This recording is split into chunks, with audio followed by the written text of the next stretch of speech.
Hi, I'm John Mayfield, the real estate tech guy with another Global Real Estate School podcast. Welcome to the podcast. My name is John Mayfield, the real estate tech guy, and we've been talking about financial terminology for income producing properties and some of the types of definitions you need to know for the real estate exam.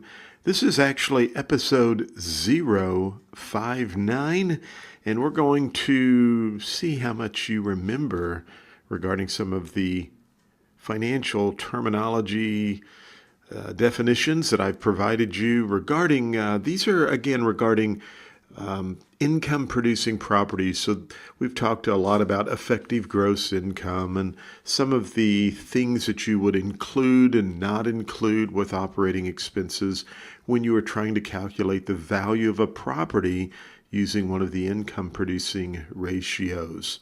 So I'm going to give you a question today and see if you can answer this question based on some of the previous podcasts we have listened to. And if you haven't listened to the previous podcast, that's okay. See if you can answer the question anyway. So here's the question. It is also written in the show notes below. But in arriving at an effective gross income figure, an appraiser of rental property makes a deduction for, now again, here's the question, in arriving at an effective gross income. In other words, how does an appraiser arrive at effective gross income? What deduction would they make? Would it be for real property taxes, repairs, vacancy, or depreciation? And the answer is vacancy. That's correct. Remember, you must take into consideration the vacancy rate in order to arrive at what we call effective gross income. Now, gross income is the total or maximum amount of income that you could possibly receive. And so if you have a 20-unit apartment complex and you rent all 20 units for $1,000 per month, your maximum or gross income would be $20,000 per month. But remember, in a real world, that maybe doesn't always happen. You might have one unit that's empty, or you could have 2 units that are empty and 1 unit where they're not paying their rent. So we need to deduct what we call vacancy and credit losses.